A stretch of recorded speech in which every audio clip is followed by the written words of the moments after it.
¿Cuáles son los grandes desafíos que afrontamos y que nos esperan? Tenemos en primer lugar un enorme desafío social.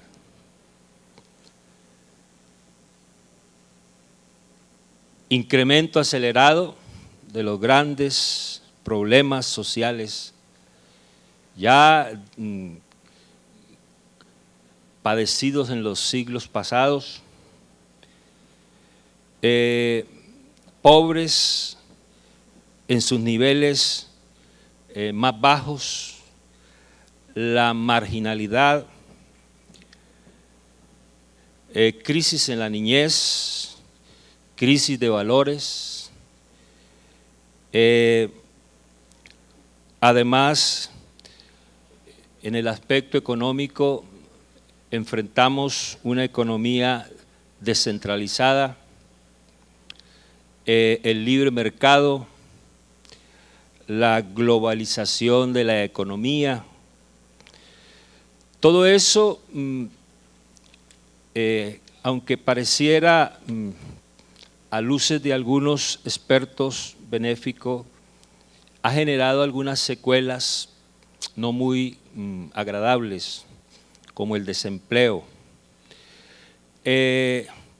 La tecnología, los supermercados transnacionales, el mundo cada vez más polarizado entre ricos y pobres, países poderosos y países débiles, países en el centro y países en la periferia.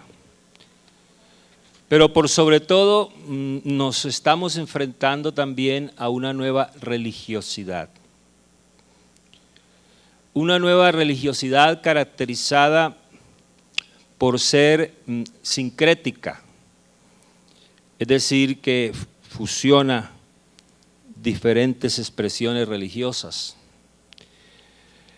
y que además tiene otra característica que es antropocéntrica. Su eje central es el hombre y no Dios.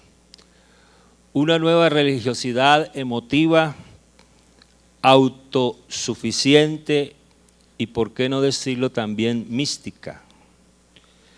Un pseudocristianismo, verdades a medias o verdades seccionadas, doctrinas incompletas, doctrinas de error. Nos encontramos ante una situación ante la cual no podemos cerrar los ojos ni tampoco hacer oídos sordos. Pero esta tarde siento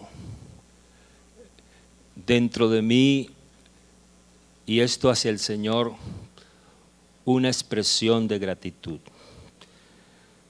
porque hay respuesta de Dios. Dios tiene la respuesta. Y esa respuesta nos implica que se necesitan urgentemente maestros efectivos, maestros que estén conscientes acerca del crecimiento y la formación de su carácter. Y yo diría que ante esta situación la urgencia es mucho más fuerte. Y para decirlo de alguna manera, esos maestros efectivos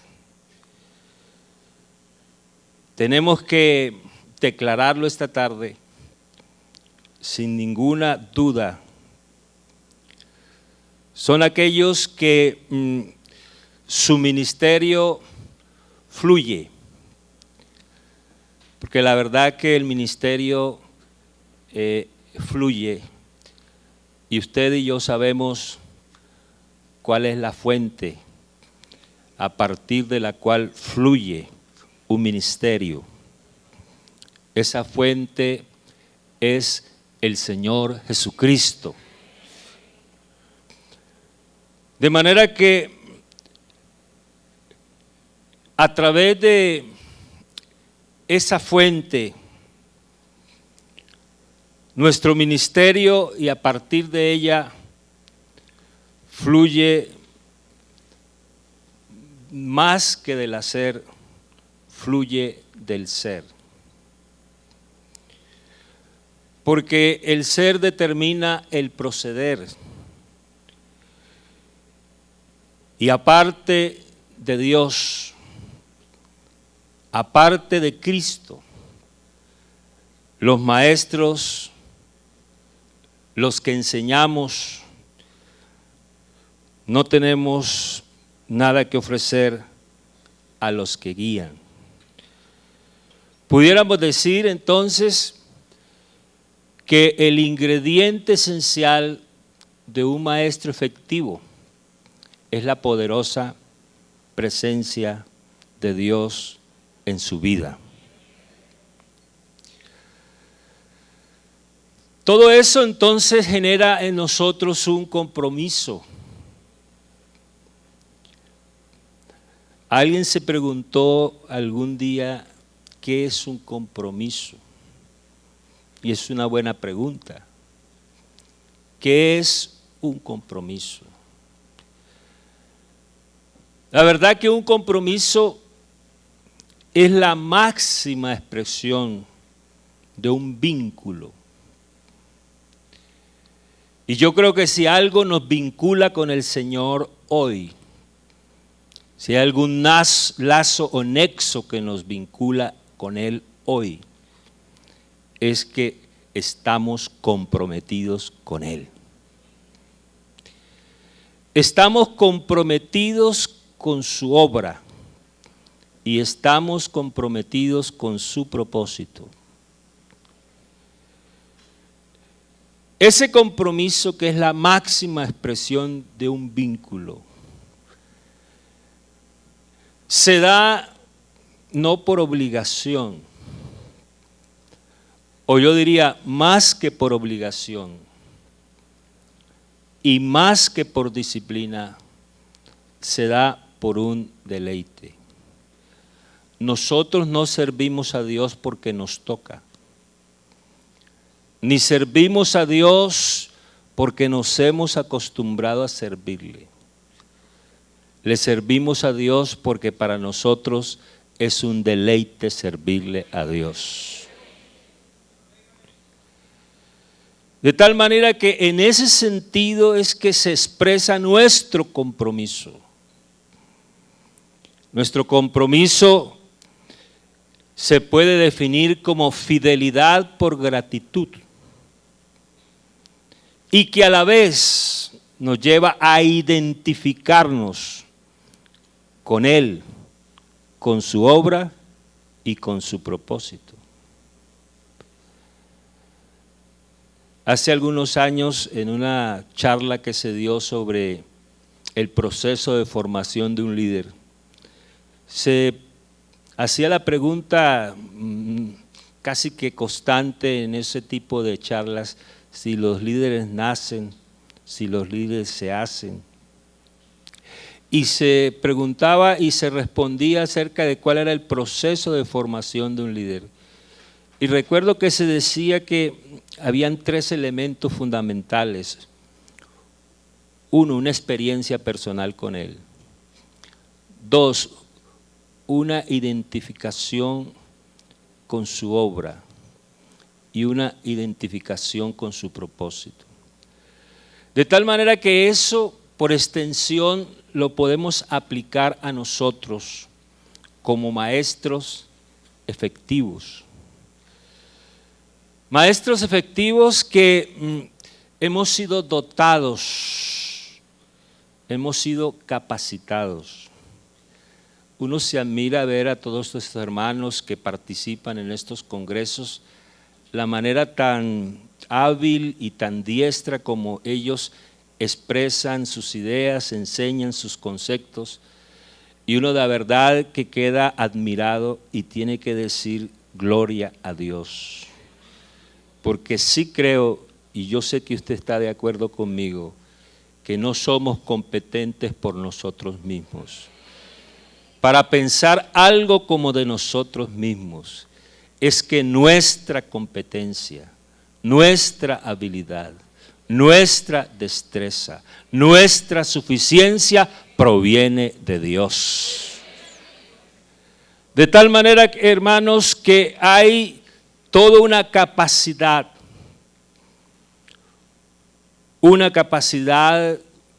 que Dios ha dado a los maestros, para que a través del ejercicio de esas capacidades logren el desarrollo, y esta palabra la escuché ahora, desarrollo integral de sus alumnos.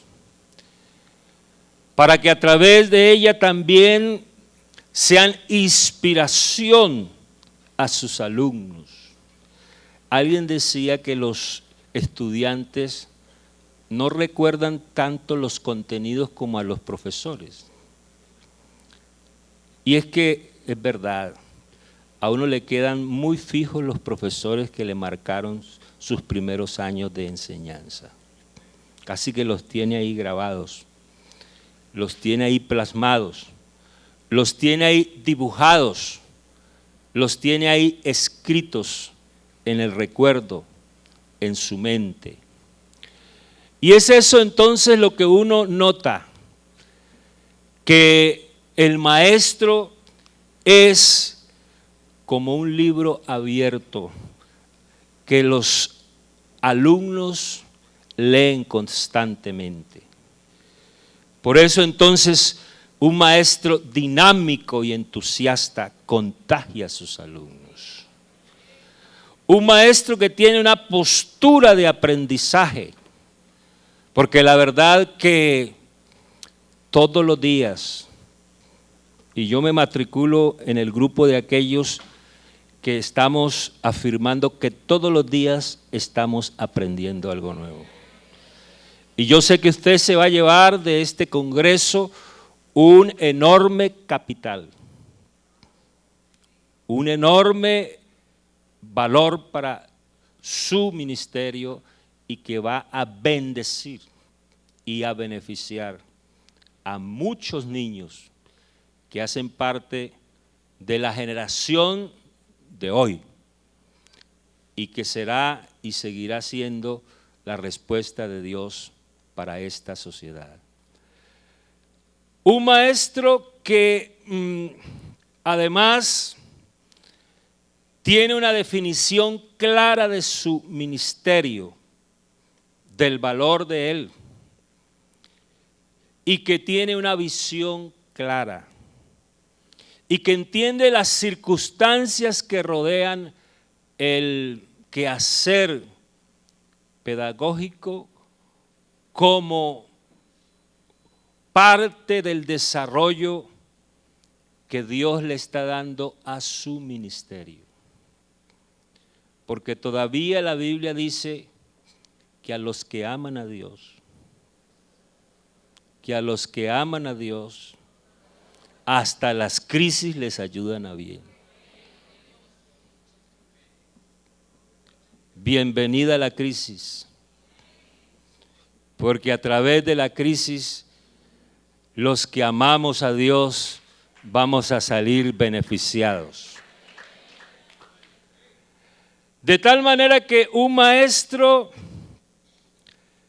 que entiende que la mentoría es una de sus prioridades. El tener un mentor nos ha sido muy útil. Cuando hablo de un mentor es aquel que lo está formando a uno, le está enseñando, lo está guiando, lo está dirigiendo. Aquí nadie podría levantar la mano y decir yo no he tenido un mentor, todos los hemos tenido. Pero esa mentoría hay que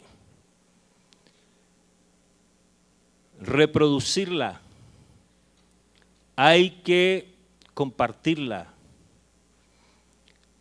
Cuando Pablo le escribe a Timoteo, le dice algo que a mí me llama la atención. Lo que has oído de mí ante muchos testigos, esto encarga a hombres fieles que sean idóneos de enseñar también una cadena de aprendizaje. De tal manera que estos maestros son los maestros efectivos que han sido capacitados por Dios. Estoy diciendo bien. Hemos sido capacitados por Dios. Declaramos esta tarde que nuestra capacidad viene de Dios. Y que le damos un verdadero significado a la actividad. Leí algo que me llamó la atención, de que un supervisor fue a observar una clase y entró a 3 aulas. A la primera le preguntó al maestro, ¿qué estás haciendo? El maestro dijo, aquí ganándome la vida. A la segunda, en la segunda hizo lo propio, ¿qué estás haciendo? Dice, aquí dictando una clase. Pero a la tercera aula, el supervisor entró, hizo la misma pregunta y la respuesta fue, estoy formando hombres que se constituyan en agentes de cambio en una sociedad en crisis. ¿Qué clase de maestros somos nosotros? No hay que preguntarlo, porque la respuesta está a flor de labios. Estamos formando hombres que se constituyan en agentes de cambio para una sociedad en crisis. De tal manera que ese maestro tiene el carácter de Dios forjado en él. Es que esto es sencillo. Los hijos se parecen a sus padres. Uno a veces ve a un muchacho y dice, este es hijo del hermano tal. Y seguro, porque es la misma cara. Camina igual, habla igual, hace los mismos gestos. Es que hay un rasgo genético que se transmite. Nosotros no tenemos rasgos genéticos en el ámbito espiritual, sino que tengan que ver con lo físico. Pero si hablamos de ese ámbito, nosotros sí nos parecemos a nuestro Padre. De manera que hemos recibido de Él el legado de su carácter y ese carácter ha sido forjado en nosotros. Por eso es que los maestros,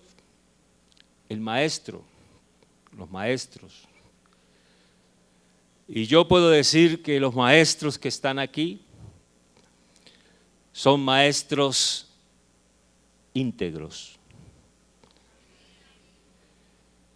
Cuando hablo de íntegros estoy diciendo que son maestros coherentes. Cuando digo que son maestros coherentes, digo que son maestros en los que hay una armonía en cada una de las partes de su ser. Hay casas completas, pero incoherentes. Usted se imagina una casa con un baño de 4x4 y una alcoba de 1,50 por 1,50. Esa casa está completa, pero le falta coherencia. Somos maestros coherentes porque lo que somos, decimos y lo que decimos, hacemos. El Señor cuestionó a los fariseos porque Él dijo, dicen y no hacen. Los exorcistas ambulantes que trataron de expulsar demonios allá en el relato de los Hechos, ellos tuvieron grandes problemas porque querían hacer sin ser. Y en Santiago 4:17 se nos muestra el caso de alguien que sabe hacer lo bueno y no lo hace.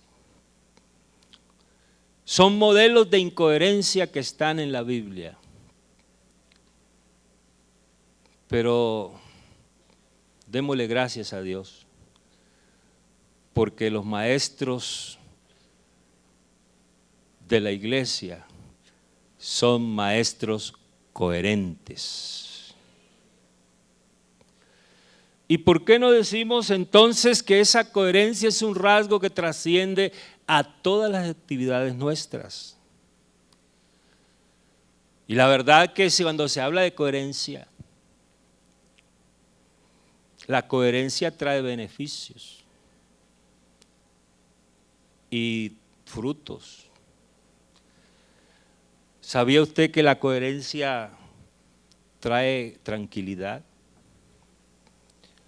Porque uno con una persona coherente está tranquilo, porque sabe que lo que dice lo cumple, porque sabe que a través de sus actos está expresando lo que es. Y esa tranquilidad es una influencia positiva. Si nosotros queremos ser influencia positiva a la sociedad de hoy, tenemos que ser coherentes. Yo creo que hay una crisis de coherencia en nuestra sociedad. No hay sino que leer los diarios para darse uno cuenta cuántas actuaciones incoherentes hay. Pero vamos a impactar nuestra sociedad porque somos coherentes. La coherencia es calidad de corazón. La coherencia es el mejor ejemplo que podemos dar a los niños y a la sociedad. Porque, como hemos dicho, la coherencia genera confianza y la confianza influencia y la influencia liderazgo. Y es que un maestro coherente es veraz, es honesto consigo mismo. Cuando hablamos de integridad no estamos hablando de perfección. No. Nosotros cometemos errores, pero la integridad nos lleva a reconocer nuestros errores. La integridad nos lleva a reconocer nuestras flaquezas y nuestras debilidades. Y sabe que Dios quiere que nosotros convirtamos las flaquezas, las debilidades y aún los fracasos en algo positivo para nosotros. La experiencia que personalmente tuve antes de conocer al Señor como jugador de ajedrez, jugaba ajedrez y dedicaba mucho tiempo a eso. Hasta el punto que un día mi esposa me dijo, ¿el ajedrez o yo? Bueno, me tocó escogerla a ella.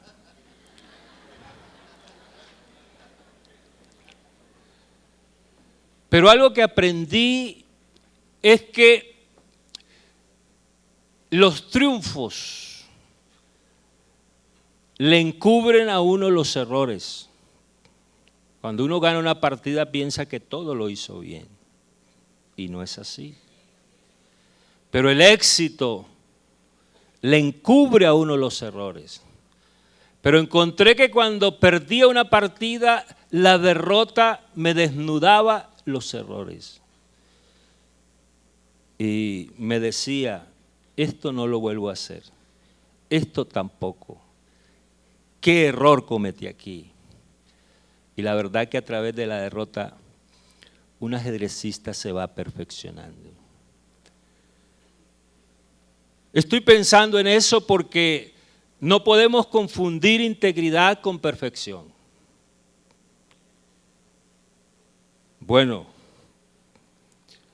lo que sí tenemos, y es una ventaja para nosotros, es que con nosotros está el perfecto.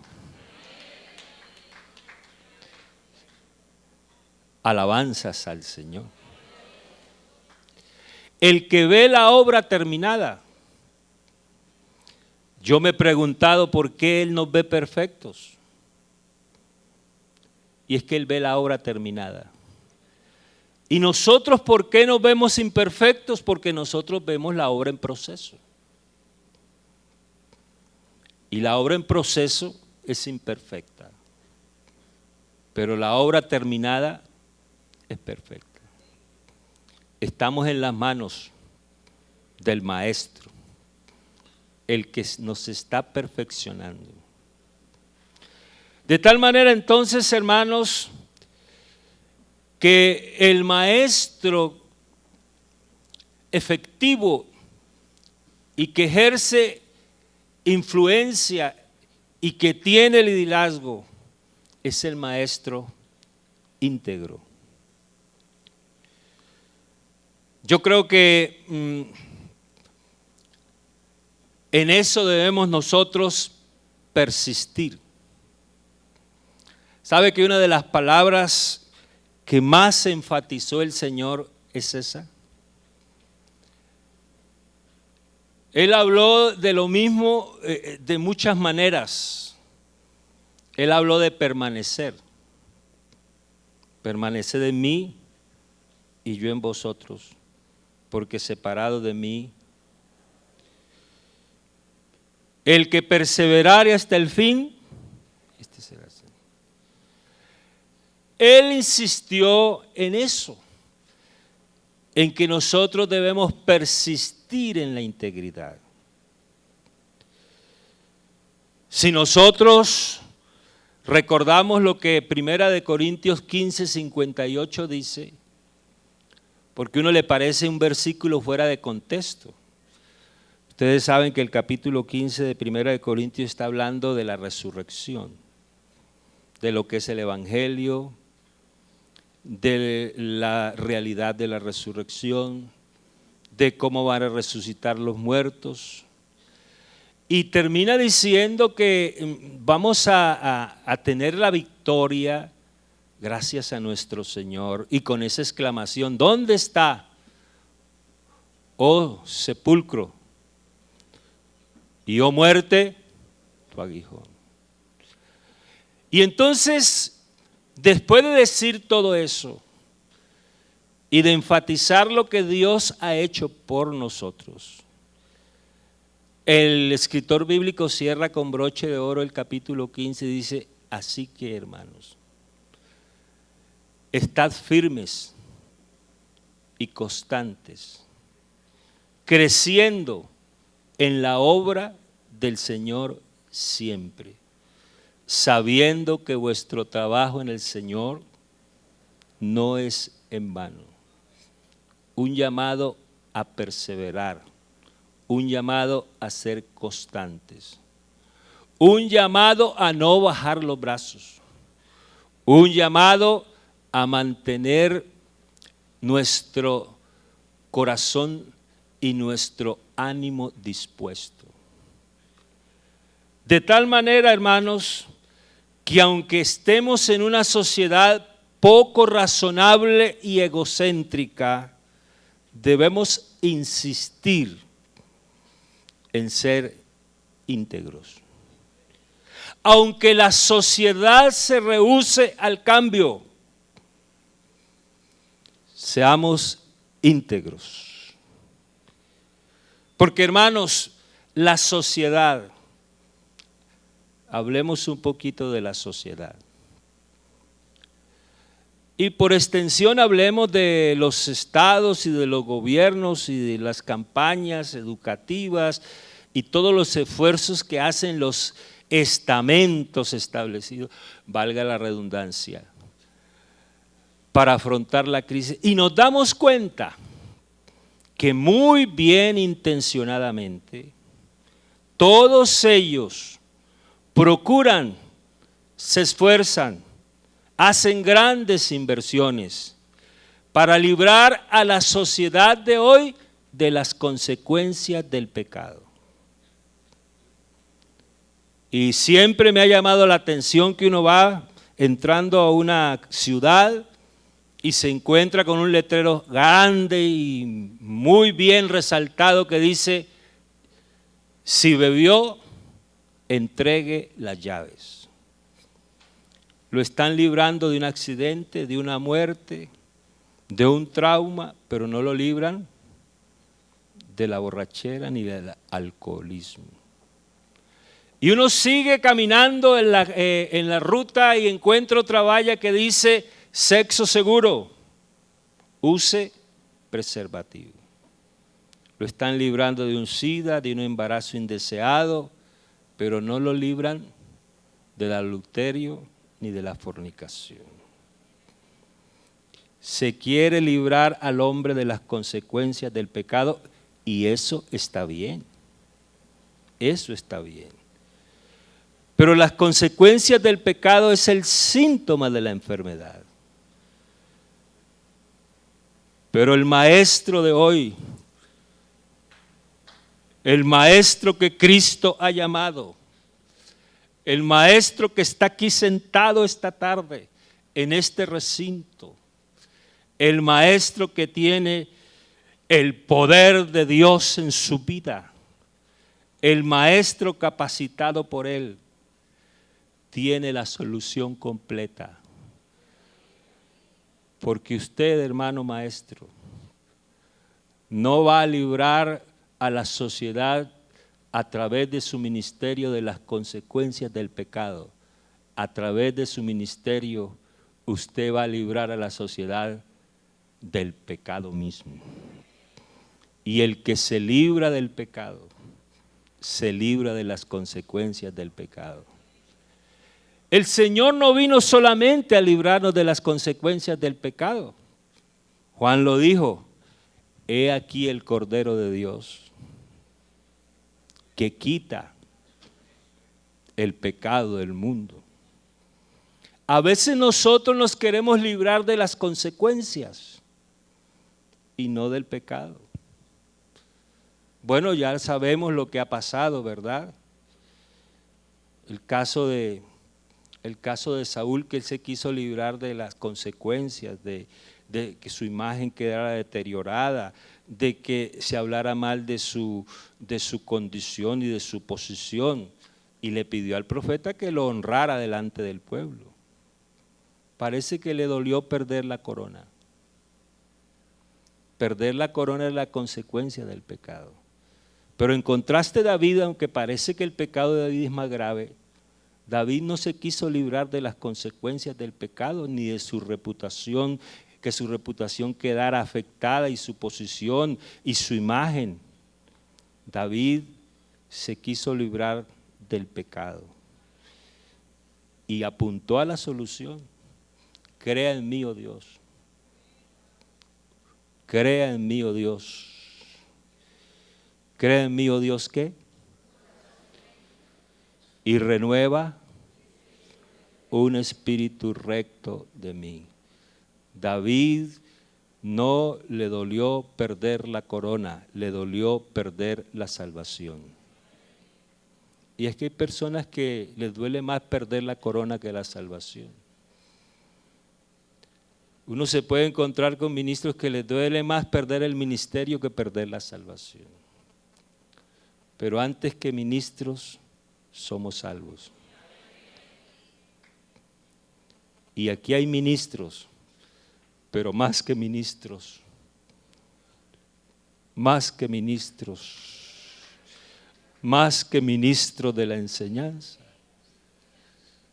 somos salvos por la gracia, por la gracia, por la gracia, por la gracia de Dios.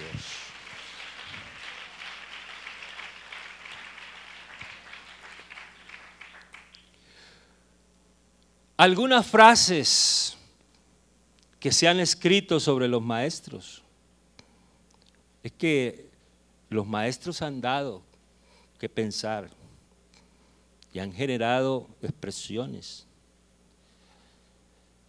Y leí algunas expresiones. El buen maestro hace fácil lo difícil. El buen maestro infunde confianza. El buen maestro hace que el alumno entre en una actividad que para él es fascinante. Usted recuerda a los profesores de su colegio y tal vez tiene ahí en su mente grabado algunos que eran muy amenos. Y de pronto tiene en la mente algunos que sabían mucho, pero no eran tan amenos. La verdad es que esto de ser maestro, y para ser maestro, se necesita la gracia de Dios. Un solo día con un buen maestro son como 1000 días de estudio concienzudo. Un maestro es aquel que se compromete y se compromete a mejorar la vida de los demás y ante todo por una cuestión de amor. De tal manera, hermanos, que el buen maestro también se ha dicho es el que llega al corazón. El buen maestro es el que comprende a sus alumnos. El buen maestro es el que se interesa en el alumno como persona. La verdad que el maestro por excelencia nos ha enseñado cosas maravillosas. Él en su ministerio se concentró, uno, en las personas. ¿Sabe que los programas son buenos? ¿Pero por qué son buenos los programas? Porque tienen como objetivo las personas. Porque más importante que el programa es la persona. Nunca será más importante el programa que la persona. El ministerio del Señor se concentró en las personas, se concentró en las escrituras, se concentró en sí mismo y se concentró en un propósito. El maestro. Y sabe una cosa, hermano,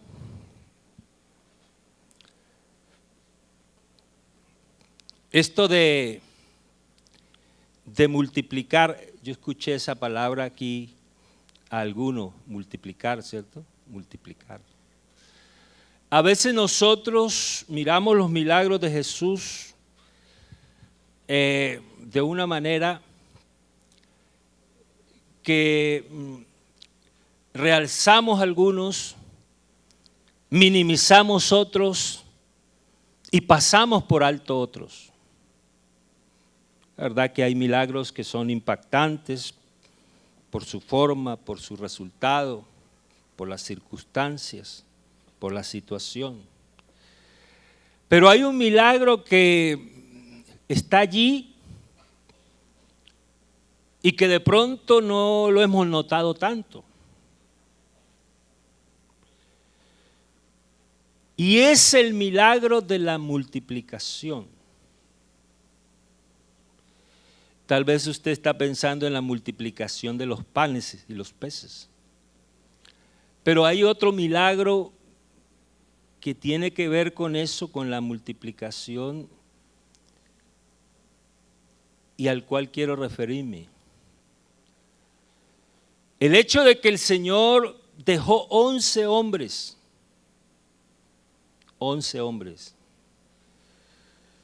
para que se encargaran de continuar y multiplicar su obra. Y a usted y yo no nos parece, y yo creo que sí lo hemos pensado, que son muy pocos para tan grande tarea. 11 hombres para continuar la tarea del Señor y multiplicarla. De pronto alguien le podría haber preguntado al Señor: Señor, 11 hombres. Sí, 11 hombres. Señor, ¿y si ellos te fallan? Porque seres humanos, débiles, frágiles, quizás incapaces, pero es que nuestro Dios es sorprendente. Es sorprendente.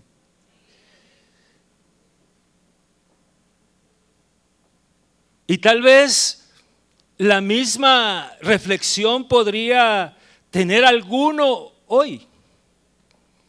Oiga, ante ese reto, ante ese desafío, ante esa marginalidad, ante esa crisis, ante todo ese panorama tan oscuro que estamos viviendo, estos maestros,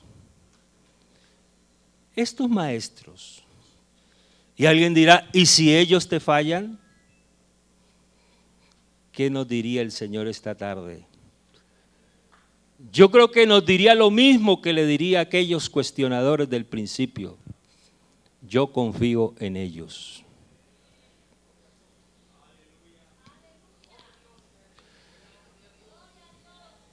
Yo confío en ellos. Yo confío en ellos. Alabanzas al Señor. Aquí está el Dios que ha puesto toda su confianza en nosotros.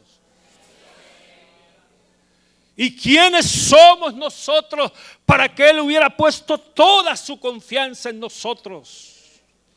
Es grande que nosotros confiemos en Él. Sí, eso es grande, pero es más grande que Él confíe en nosotros.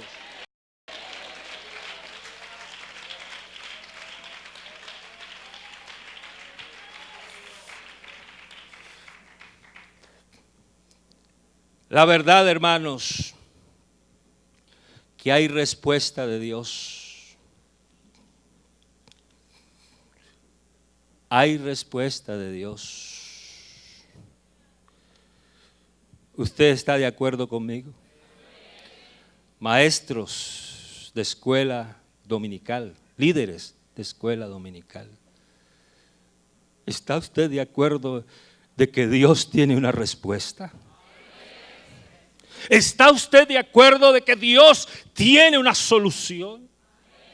¿Está usted de acuerdo que el Dios nuestro no está con los brazos cruzados, expectante, indiferente a la crisis que vive el mundo de hoy? ¿Está usted de acuerdo que nuestro Dios hace algo? Lo hace. Lo hace. Pero mírate al espejo.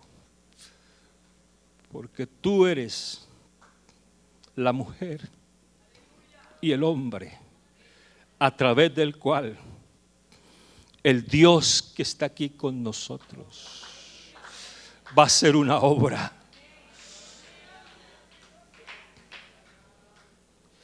Que no hacemos obra social, dicen muchos, pero qué más grande obra social que cambiar a un niño y cambiar a un hombre para regalárselo a la sociedad y para que ese hombre y esa mujer sean un instrumento de preservación y de revelación del nombre que es sobre todo nombre.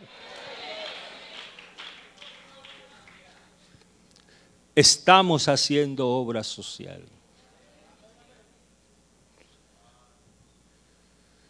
Un hombre dijo,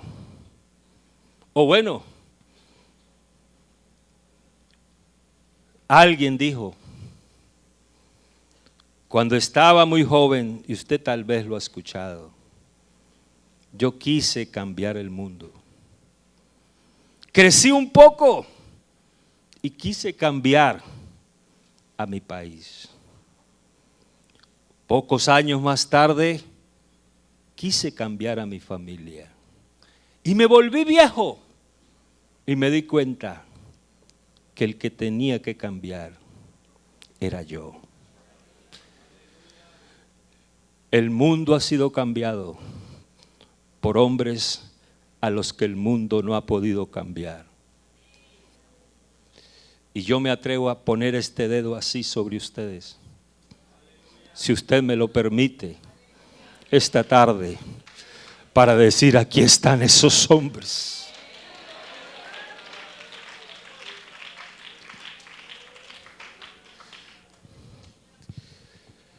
Hermano querido, hermano maestro, todavía las palabras de Jesús, oiga, qué bueno es citar las palabras de Jesús.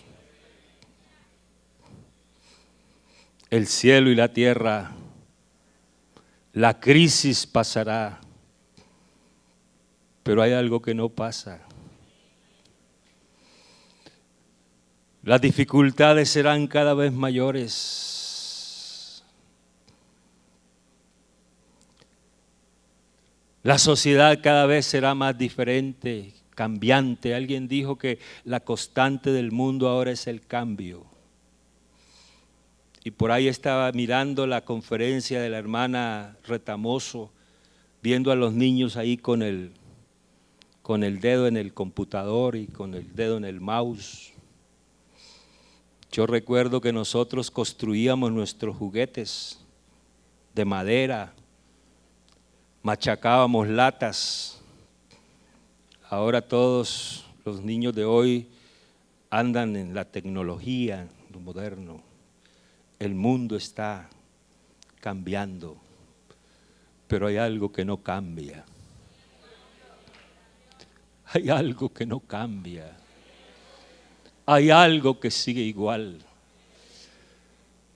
El cielo y la tierra pasarán. El cielo y la tierra pasarán. El cielo y la tierra pasarán. Y dígame, maestro, ¿qué es lo que no pasa? La palabra de Dios vive y permanece para siempre. Todavía el Señor nos está hablando. Hoy más que nunca las palabras de Jesús tienen valor y tienen peso. ¿Sabe que cuando uno se para en un lugar a predicar, uno está confiado en que está predicando la verdad? Uno está seguro porque está predicando palabra de Dios. Y usted, maestro, debe estar seguro porque lo que usted está enseñando es palabra de Dios. Todavía la palabra del Señor nos habla. Y dice: ustedes son la sal de la tierra. Y mire, hermanos, cuando yo leí este pasaje, le hice, porque a veces las enseñanzas de la palabra muestran lo negativo para resaltar lo positivo, ¿verdad? Como cuando Pablo dice: perseveraremos en el pecado para que la gracia abunde. Y lo dice: en ninguna manera. ¿O ignoráis?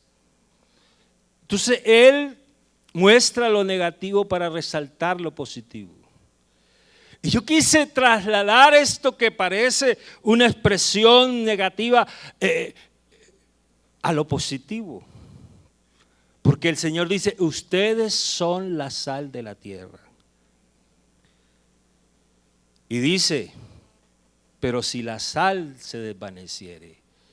Y yo quise traducirlo así: ustedes son la sal de la tierra. Y hay que recordar que lo que somos, lo somos por la gracia de Dios. El que está hablando es el Señor. Y nos dice: Y yo hice que ustedes fueran la sal de la tierra, no con el propósito de que se desvaneciera, ni que fuera pisada por los hombres. Ustedes son la sal de la tierra, porque el mundo necesita un valor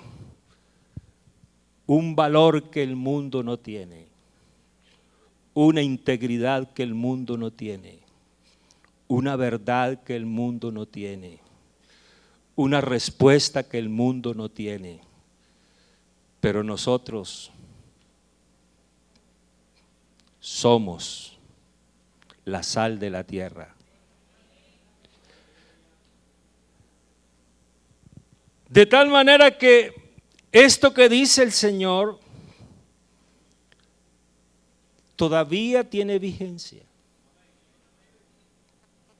Vosotros sois la luz del mundo.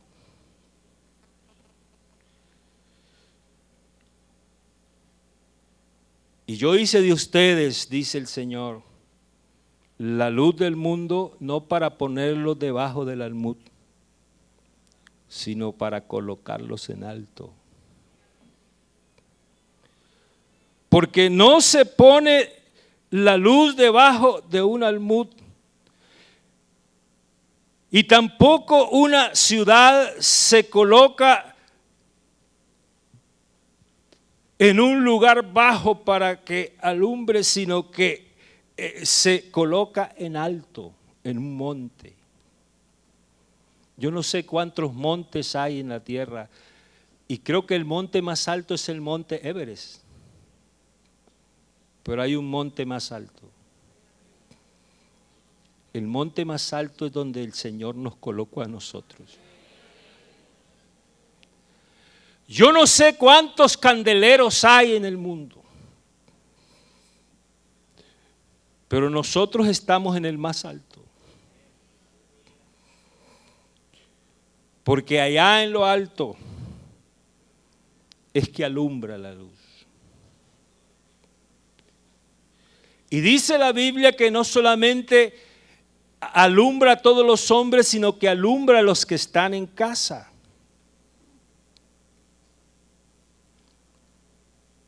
Y claro, esta luz sigue alumbrando.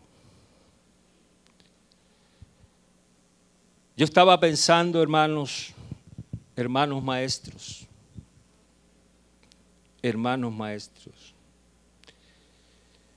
que todo esto es para que los hombres vean nuestras buenas obras. Dicen que una vez salió un ciego en la noche con una lámpara. Y alguien le dijo: ciego, ¿y qué haces tú con una lámpara de noche si no ves? Dice: es que no es para yo ver, es para que los otros me vean.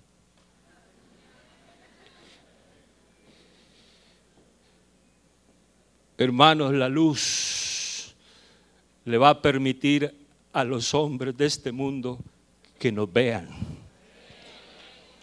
Y ya nos están viendo. A la hermana le dijeron que tenían que ser maestros cristianos los que enseñaran en los colegios. Oh, se están dando cuenta de algo importante. Se están dando cuenta de algo trascendental. Y es que hay una respuesta de Dios.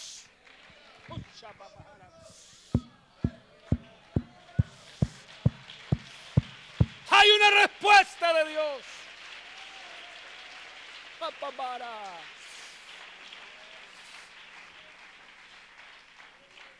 Ya se están dando cuenta. Qué bueno que se estén dando cuenta. Qué bueno que vean nuestras buenas obras. Y qué bueno que glorifiquen a nuestro Padre.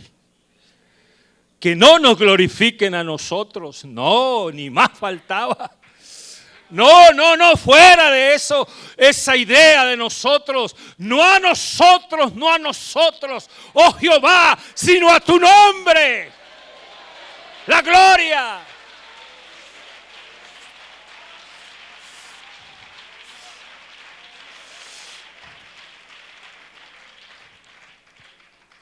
Sal, integridad.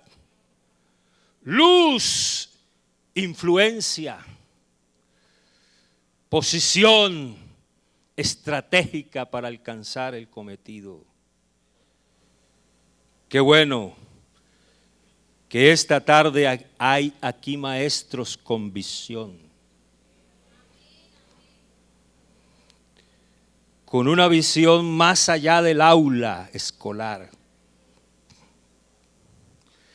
¿Sabe que los resultados de los congresos no se miden en el congreso mismo? Se miden por lo que sucede después. Y este congreso no lo vamos a evaluar hoy, lo vamos a evaluar dentro de un tiempo.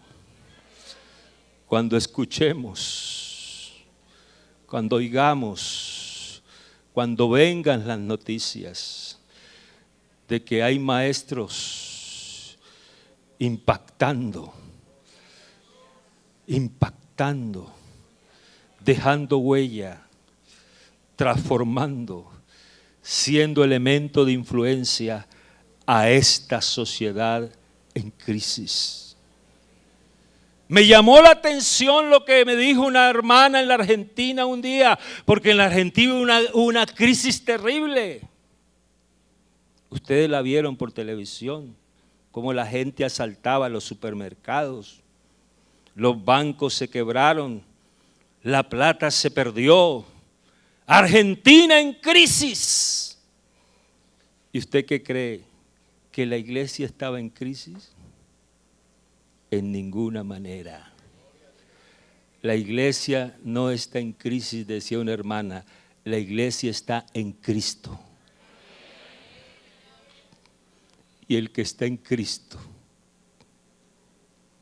no tiene lo que tiene el mundo en crisis.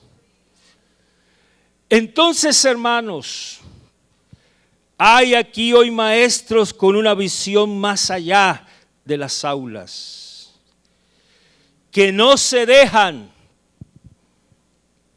ni se dejarán permear por las circunstancias. Dispuestos, oiga, bonita esa palabra, dispuestos. ¿Se identifica usted con esa palabra?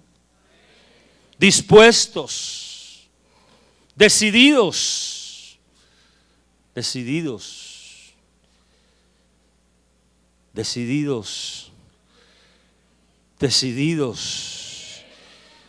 Oiga, ¿sabe que esto es de decisión? Esto es de decisión.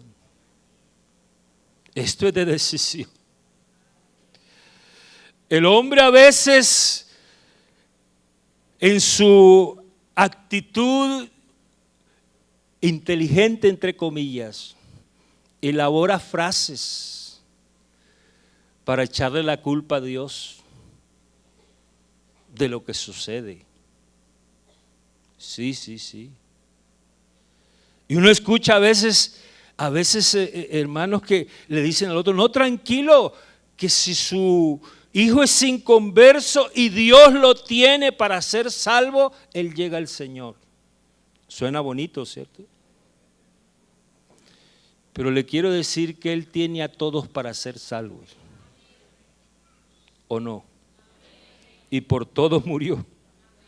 Y porque de tal manera amó Dios al mundo. El problema no es que Dios tenga a niños o a hombres y mujeres para ser salvos o no.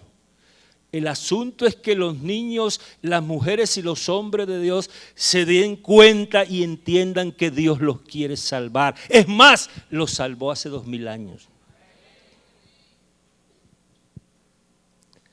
Entonces, hermanos, esto es de decisión. Dios ya tomó su decisión. Porque nuestro Dios es un ser de decisión. Él decidió salvar a la humanidad en crisis, ¿o no?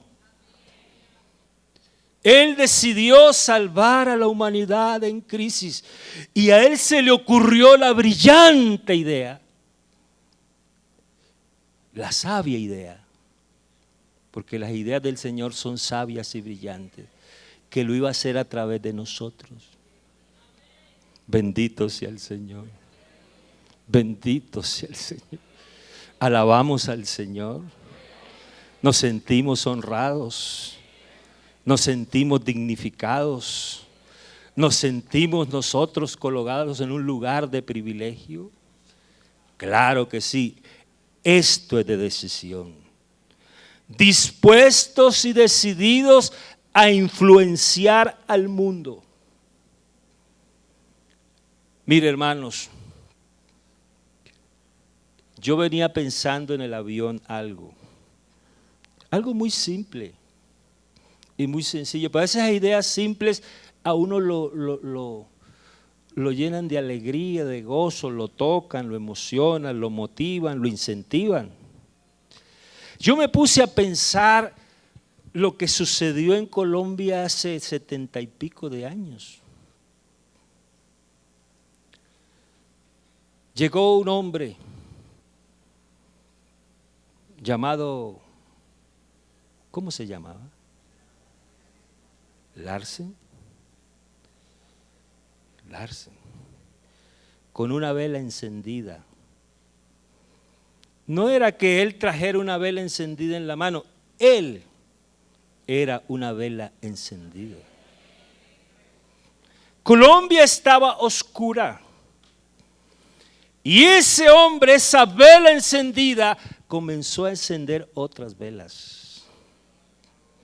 Y por ahí están los Forero, y por ahí están los Torres, y por ahí están los Zúñiga, y por ahí están los Galvis, velas encendidas. Y de pronto los años han pasado, hermanos, y ya nos hemos desgastado, porque para alumbrar hay que gastarse. Si uno quiere alumbrar sin gastarse, hay que gastarse para alumbrar. Las velas se han gastado. Ya estamos por terminar nuestro ciclo. Pero yo grito esta tarde que no hemos perdido el tiempo. Hermanos Torres, hermanos Forero, hermanos Galvis, hermanos Zúñiga, no hemos perdido el tiempo. Estas velas se están acabando, pero aquí hay velas nuevas.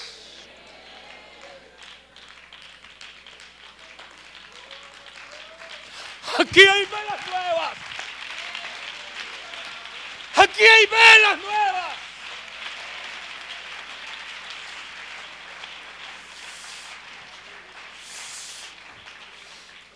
Aquí hay velas nuevas, dispuestas a seguir alumbrando, porque las tinieblas no se echan fuera con las tinieblas, no, a las tinieblas se les echa fuera encendiendo la luz. Y aquella luz verdadera que alumbra a todo hombre venía al mundo. Y Colombia ahora es una gran antorcha. Y Colombia seguirá siendo iluminada. Y sabe una cosa, hermanos, sabe una cosa, los vientos de la crisis quieren apagar estas velas porque son fuertes. Los vientos de la crisis son fuertes. ¿Es verdad? Los vientos de la crisis son fuertes. Los vientos de la crisis soplan huracanados. Los vientos de la crisis quieren apagar estas velas. Pero he aquí el que dijo: sobre esta roca edificaré mi iglesia, y las puertas del infierno no,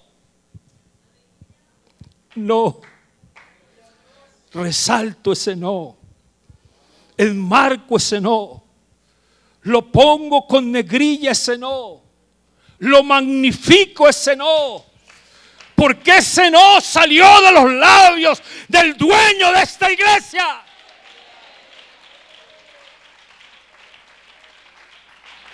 Las puertas del Hades no prevalecerán contra la iglesia. ¿Sabe que el hermano Limpo me llamó y me dio el tema y me dijo: objetivo? Y me dio el objetivo de ellos, el objetivo nuestro. Pero pienso que no es el objetivo nuestro, ni el objetivo del hermano Limpo, ni el objetivo de Educación Cristiana, aunque en parte lo es. Creo que este objetivo tenemos que buscarlo más arriba. No es el objetivo de Educación Cristiana, es el objetivo.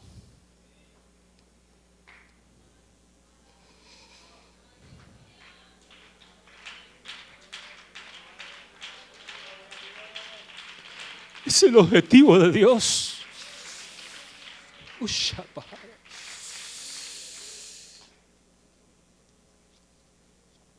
¿Y cuál es el objetivo de Dios? Hermanos, esa llama que hay ahí, hay que avivarla. Yo no estoy aquí para encender llamas, porque esas llamas están encendidas ya. ¿Verdad que sí? ¿Cuántos sienten el fuego de este ministerio? ¿Cuántos sienten el fuego de este trabajo, de esta misión? ¿Cuántos lo sienten, hermano? Usted siente pasión, siente entereza, siente fuerza. Usted siente como algo por dentro que le quema. Hay un fuego encendido esta tarde. Hay una llama encendida. Yo no vine a encender llamas, vine a decirles esta tarde que avivemos esa llama.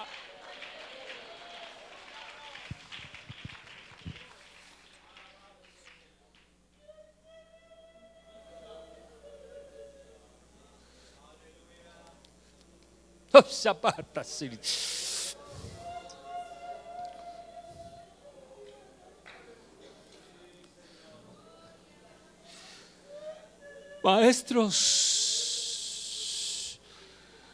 cuando llegues a tu iglesia, a tu congregación,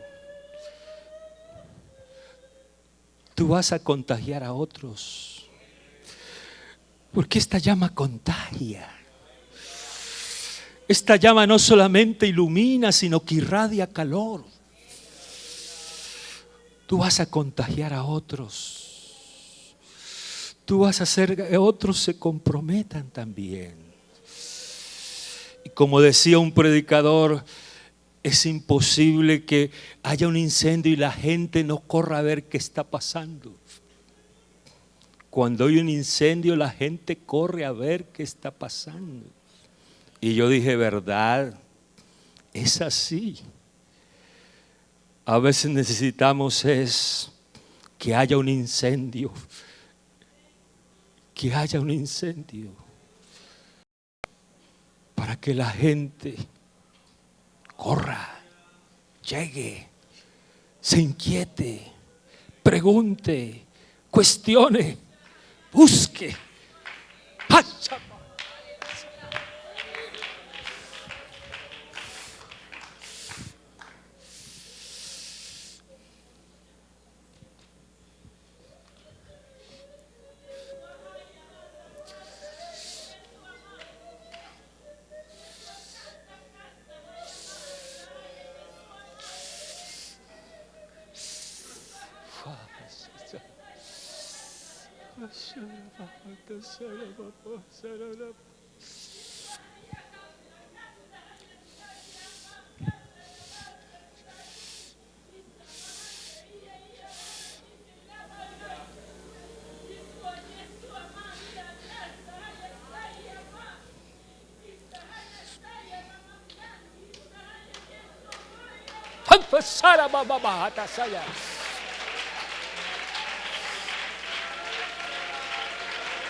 Enciende una luz